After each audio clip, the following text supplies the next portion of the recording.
Hey, how's it going on, everybody? Welcome back to a new video. Last time I talked about the Infamous games, and before that I talked about Bethesda, but now I'm talking about a corporation that currently has a new game out. They actually released a new one, but today I'm going to be talking about Persona. I haven't been a big Persona person. Like in my Bethesda video and my Infamous video, which I might link here, because this is my whole series where I just go over a game franchise in general, talk about what I think their next game will be, talk about how their current games are and things like that. But with this genre, I haven't really delved into, and the Persona games, I haven't really played a whole lot. So this is my rough opinion of what I've gotten so far. I can tell you that I love it. I picked up Persona 5 not too long ago, maybe a week ago. I really got to be at the point where I felt like I could actually say how I feel about the whole game. I've had it for about a month though, playing it and everything. The gameplay is really cool, the music's really cool and stuff like that. And it's little things in games like this that I feel really put a whole game together. You know, in other games, they don't have a ton of music. You don't really hear it, or it's not a big deal. But in this game, you know, let alone, the whole game is just great in general. Good gameplay. It feels like you have two games in one. Basically, you walk around doing this kind of, it's not like a Sims game, but you gather up relationships and you can basically be like a high school student. You're this character who is a bit of an outcast. He's done a couple of things in his past, but it's not like it's really his fault. He kind of got thrown into this. He really was just trying to be a good person, and then this ended up happening to him. But you get to this school and you kind of have a bad name for yourself right off the bat. So you have to redeem yourself. You have to get better, and I really think that's a cool idea. I like seeing an actual arc. You can see all the people turn and change, and you can change people or make people think different about you based on what you want. You don't really have to make people be your friend, but you can if you want to. So if there's certain people you don't like, they don't have to be your friend. If there's a person you really do like, you can make them more of your friend, and you actually level up. Same thing with your character. You have different traits. You have knowledge, you have guts, you have different stats based on what you do. So if you want to bring up your guts, you can bring up your guts. If you want to bring up your intelligence, you can do that, and charm as well. You can bring up charm. How well are you persuading people and stuff like that. That's another factor you can bring into the game, which I think is really cool and interesting.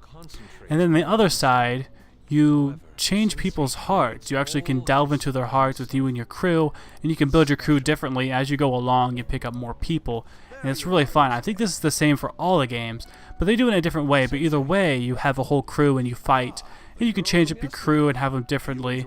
But your whole crew comes together and you help fight and fight off all these people, which I think is an awesome idea. And it's really fun and intriguing because you see them in the real world and you can change their stats, but what you do in the real world also affects what happens in the battling. So you can battle and you can already have those connections from the real world, and they actually help you level up. Different people have different stats and they can help you out in battle based on what you did in the real world.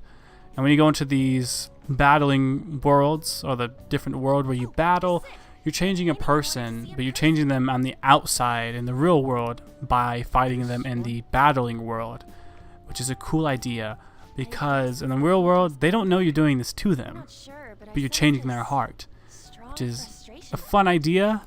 And as you play, it's not fully explained exactly, like you know how to do it, but you don't know why it happens necessarily.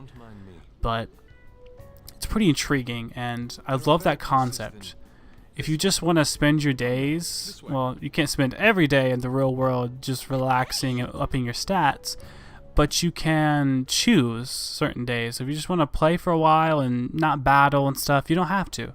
Or if you want to go and just battle the whole time, you can. There's also some side quests called mementos and stuff like that that you can do kind of on your own to do separate things. You can level grind.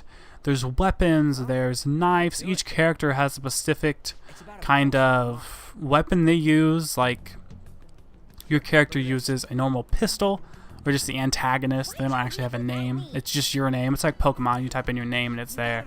But you have the protagonist, and his weapon is just a normal pistol, and you get a sword or something like that. and everybody else is a little different. You know, An has a SMG, Ryuji has a shotgun. Like, you just choose different stuff, and you use your money. Somehow, for some reason, your money is what you use for the entire team. You are the captain of your team, and you're these spies who, not spies, but you're thieves. You're the phantom thieves, and you go in, steal people's hearts, and change them. You steal their treasure, and by stealing their treasure, you basically change their heart, and it's a really cool idea.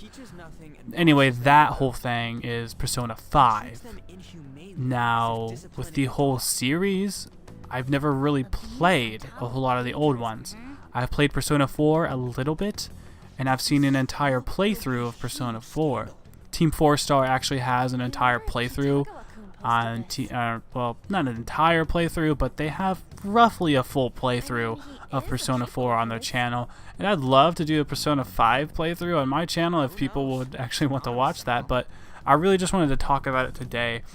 And in the title of the video, I say it's my favorite game, or best game of the year, or best game of the year for me anyway. I do feel like this is the best game I've had this whole year, and definitely wasn't what I thought it was going to be.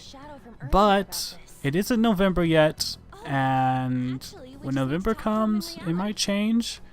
Assassin's Creed, the new one, looks kind of but anyway, that's not what we're talking about.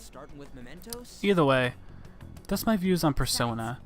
Now, let's talk about future games. What do I want from the future from the Persona series based off of what I have? Even though I don't have a lot, just knowing what the old games are like, they're all in a Japanese school. So, you know, if you don't really know a whole lot about, like, you know, Japanese culture, you might not understand it a whole lot. And Atlus, the people that make these games, they just now are kind of branching out to the American world. It's kind of hard to be a smaller company in Japan and have your games come over to America, because it's just a lot harder. You have to have English voice actors and things like that, and you don't know how it's going to sell. So it takes them a little bit of time, but it's getting better and better. Now Persona is like a name brand. It's like a whole thing for them. It's Shin Megami Tensei, but Shin Megami Tensei Persona. So it's the Persona series of Shin Megami Tensei, and it hits America usually after it's probably English voice acted and a lot of different things. Either way, you don't get the game for quite a while after it's already been in Japan, but I could definitely see maybe the next one not being like that. It's gotten a lot bigger here in America, and usually when that happens, they release games at the same time. Kingdom Hearts did this. Kingdom Hearts 2.8 came out, the collection, and it came out simultaneously in American-speaking countries, or just English-speaking countries. I think all over the world, actually. It just released everywhere at the same time because it was something they knew was going to sell well. Well, I think with Atlus knowing that their Persona games are going to sell well now, they might release them all at one place. So what might that do? I don't know. I don't know if they're going to try and change it and not have it in a Japanese thing. This is 5 Persona games, with each of them being in a Japanese school. I'm pretty sure. Yeah, it's the 20th anniversary this year, by the way. I didn't know, a lot of people didn't know that. It's actually the 20th anniversary since the first game. Which is actually really cool. I'm glad that I'm 20 years late to the party, but hey, I'm here. And I'm playing them, and you know what? I love them. They're very good games. Well, 5 anyway, and 4. I know 4 and 5 are great, but what I would like to see in the future with Atlus and Persona, I'd love to see a Persona game in a different culture. Not a Japanese school anymore. I'm not saying necessarily an American school. Just because I'm American, I'm not trying to make this, you know, an American thing, because it might not work that way. But maybe a school in another country, maybe like a German school, maybe somewhere in college this time instead of a high school. Maybe put it in a college somewhere in Europe, or I don't know, maybe just not even a school at all. Each time we've played, it's always been a school. What's to say it couldn't be like a job somewhere? Let's say we're an adult in like Persona 6 or whatever. Persona 6, you're like an adult in an office instead of it being in a school. That's what I think I'd like to see. I'd want to see a different environment. A new environment, a new culture. is what I want.